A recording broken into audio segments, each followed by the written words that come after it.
Almost a third of the continent of Africa is covered by the Great Sahara Desert. It is the homeland of groups of nomads who wander from place to place with their flocks and herds. Part of the Sahara is sandy, but here in the north, near the Atlas Mountain, Morocco, the soil is stony. The climate is very hot and dry. Only little rain ever falls, usually in the spring and autumn. For hundreds of years, this border region has been used as grazing land by the Berbers and Arabs who earn our living by raising and selling camels. We need a fire in the early morning, for though the days are hot, the nights are cold.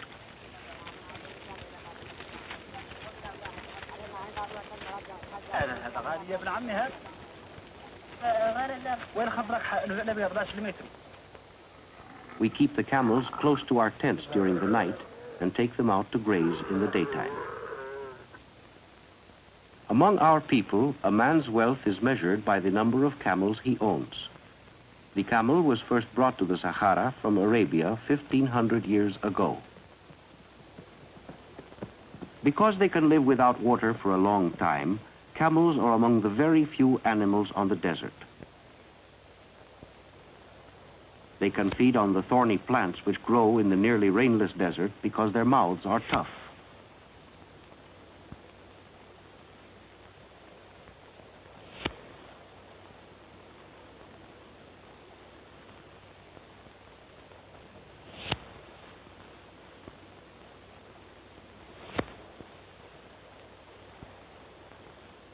In addition to our herds of camels, we also have a few goats who supply us with milk and meat, and whose skin and hair we use and sell.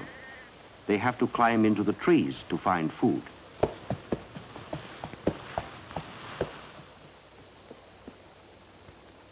The animals must be watched to prevent them from straying off and getting lost. The milk we drink comes from camels as well as from goats.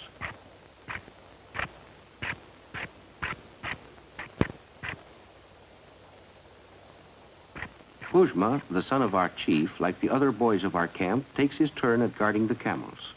His turban, which is woven of goat's or camel's hair, protects him from the heat of the sun.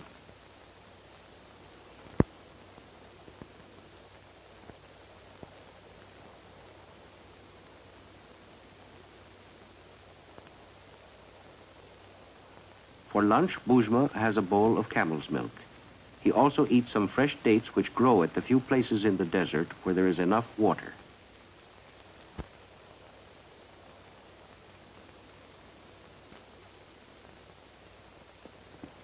While the men are watching the animals, the women go to get water. Whenever we can, we pitch our tents near a spring or a well. Where there is water, there is usually food for our animals.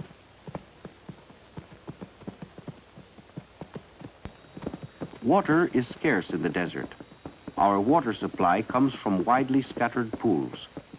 When it rains in the mountains to the north, some of the water seeps for many miles underneath the surface of the desert. Often it collects in pools, but sometimes we have to dig for it.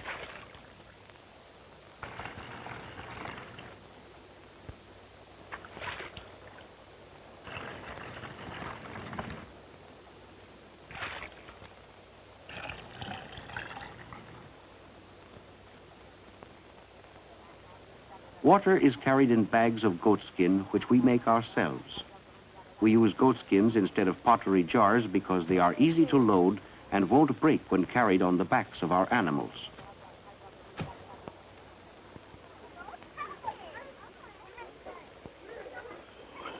Our women grind enough barley for the day's cooking. We must buy barley and the other grains we eat because there is not enough water to raise crops in the desert.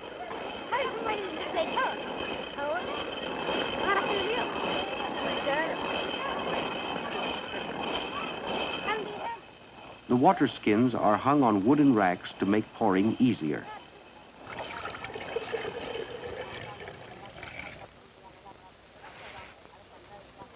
We use barley in making a dish we call couscous.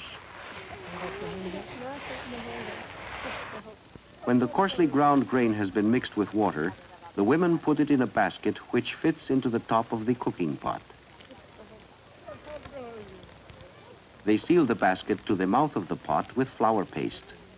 Steam from the soup, which simmers inside the jar, cooks and flavors the barley.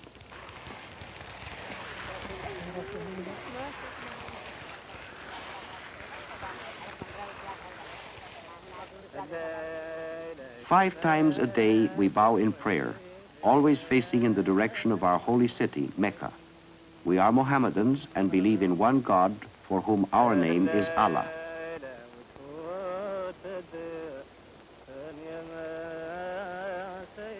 Almost every day we eat couscous, moistened with soup. Sometimes we have goat or camel meat.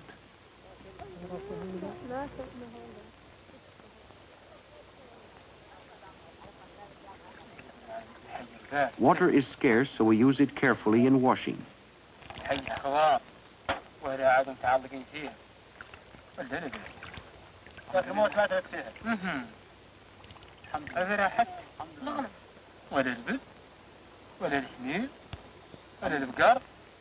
It is a custom for our men and our women to eat separately.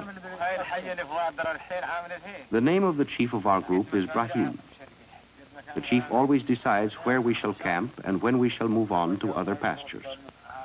Tonight, we are told that we must break camp in the morning to look for new feeding grounds.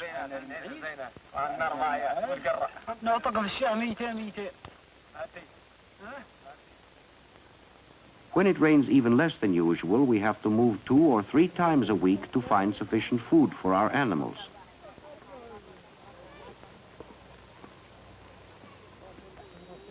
Many of our things are carried in bags made of fine leather. Since we move so often, everyone knows just what to do. It is easy to pack because our only possessions are those which we simply cannot live without. In the cases, there is a special place for each piece of equipment. If the equipment were not protected, it might break when carried on camelback.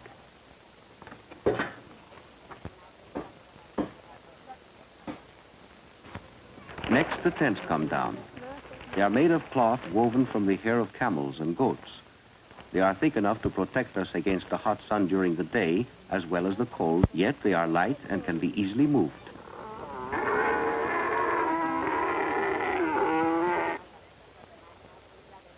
A pack camel can carry 500 pounds or more.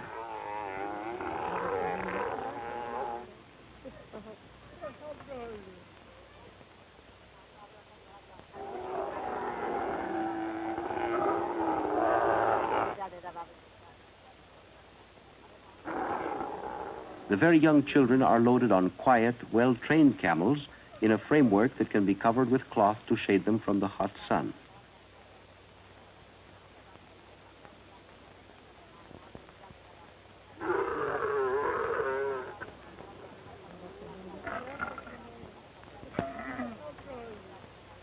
Within 3 hours, we nomads can pack everything we own and be on our way across the desert.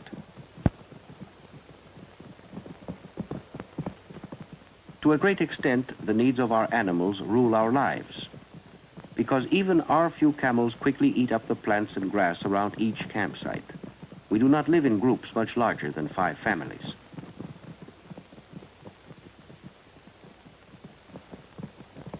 In very dry years, our camels cannot find enough to eat, and many die of hunger.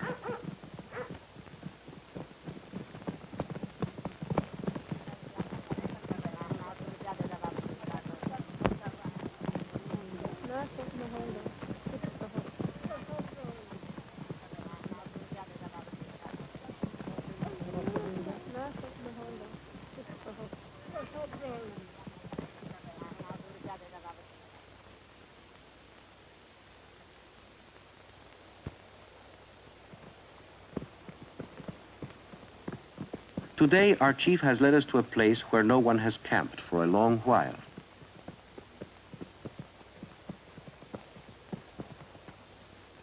Always, as soon as we reach a new camping place, we unpack our possessions, set up the tents, and go to get water.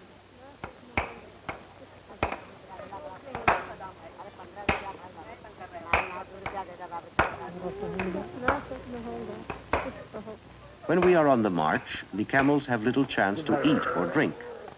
Because they can go without food or water for as long as a week, camels are valuable to people who live in dry lands like ours. We cover the ground with matting to make a floor for our tent. We will sleep on rugs of goats or camel's hair laid over the matting.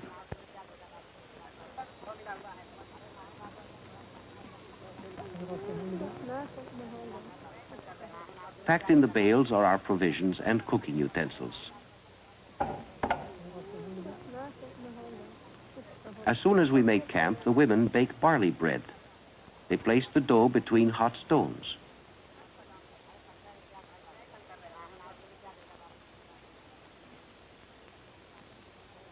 After the fire has died down, the stones cool and are removed. Then we have a loaf of fresh bread.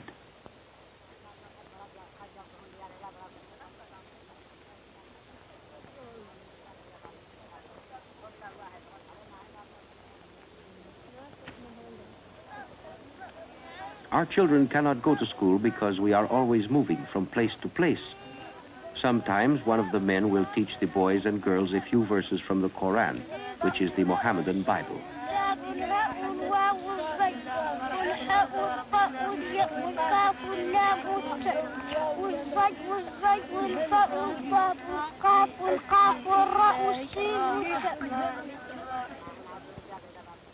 Tonight, after our camels have been tied up, the men gather in the tent of our chief Brahim.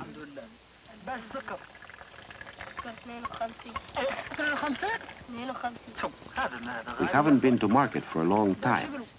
We will soon need to buy some more food, especially barley and tea, which is our favorite drink.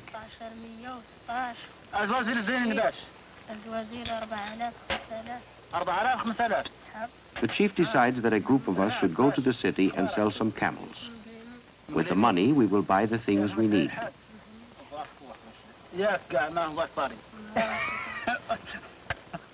Bujma will be allowed to go with us. The trip will take at least 2 days, so we start early in the morning.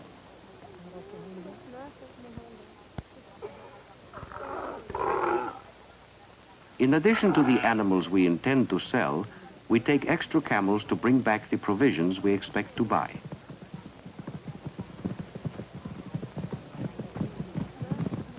Camels are raised only in the desert, but they are much in demand in the regions north of the Sahara. There they are used as work animals, though their meat is also eaten. Many camels live and work for 20 years.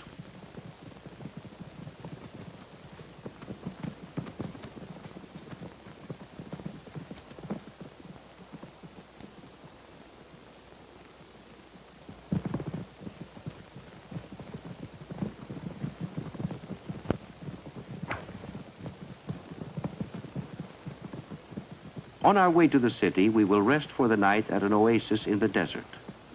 An oasis is any place in a very dry region where the land is fertile because there are good springs or wells.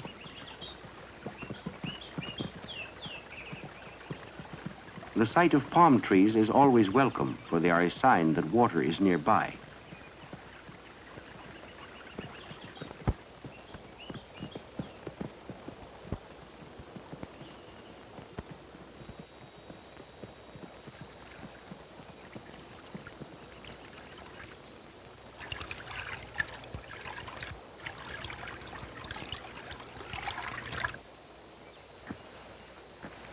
Because there is water, food can be raised on the land of an oasis.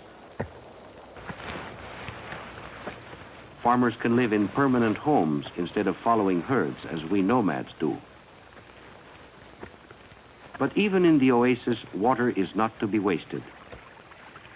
Each farmer takes his turn at using the water for a limited time each day.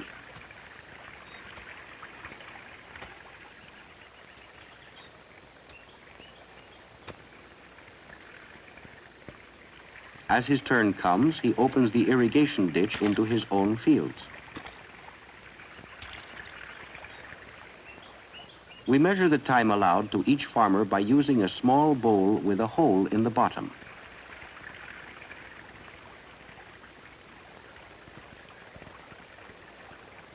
The water clock allows everyone to get a fair share of water. When the time is up, the bowl sinks.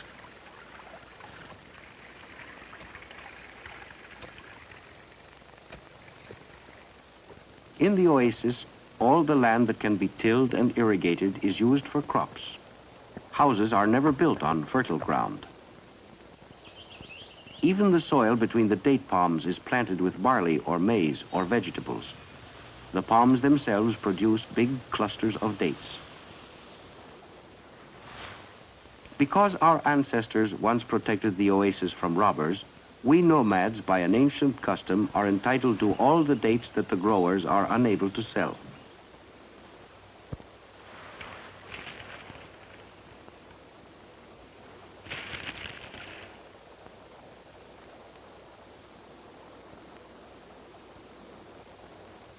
From the oasis where we spent the night, it is about 15 miles to the city. With an early start, we can reach the city in time for the market, which is held each Saturday and Sunday.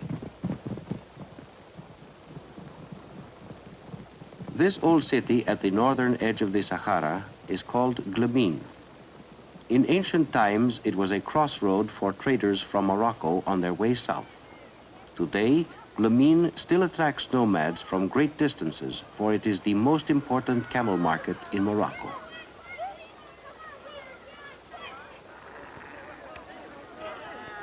Camel buyers from cities farther north come to this market to trade.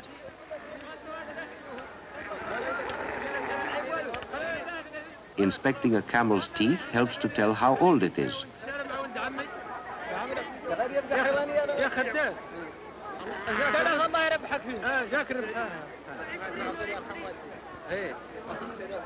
The sale of each camel involves much bargaining. When a price has finally been agreed upon, the money is paid over to our chief. The deal is completed when the seller strikes the purchase money in the buyer's hands.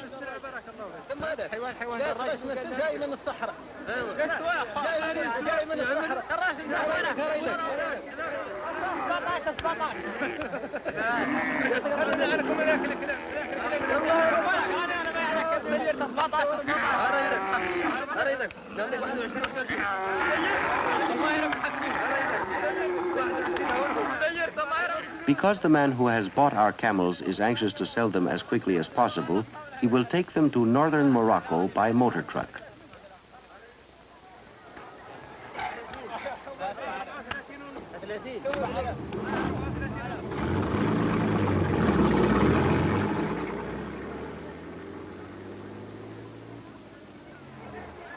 Most of the money that we received from the sale of our camels is spent in the city. When we need the products of factories and farms, like grain, cotton cloth, and tanned leather, we must buy them in the city because we cannot make or grow them ourselves.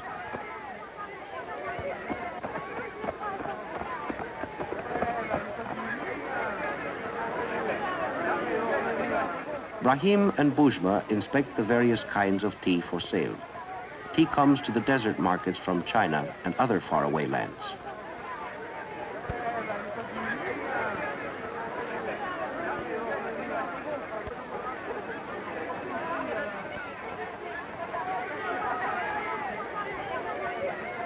Wood is scarce in the cities of the desert. Even the long, twisted roots of shrubs are expensive to buy because very few trees grow in our dry land.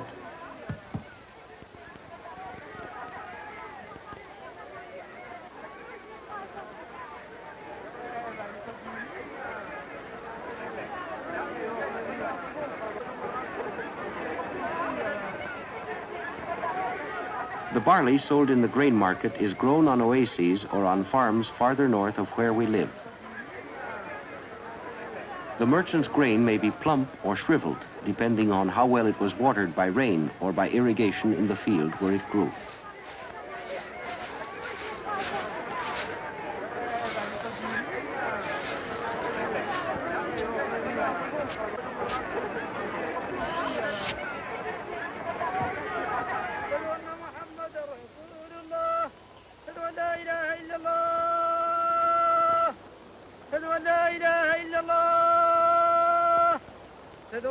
From the mosques of the city, faithful Mohammedans are called to prayer 5 times a day by a man we called a muezzin. After finishing our trading, we return to our camp in the desert.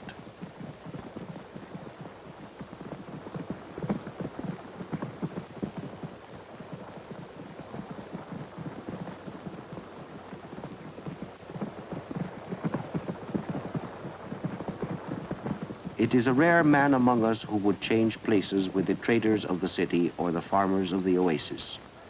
We are not tied down to shops or to the soil. Searching for food and water, we nomads wander with our animals through the Sahara Desert, which is our home.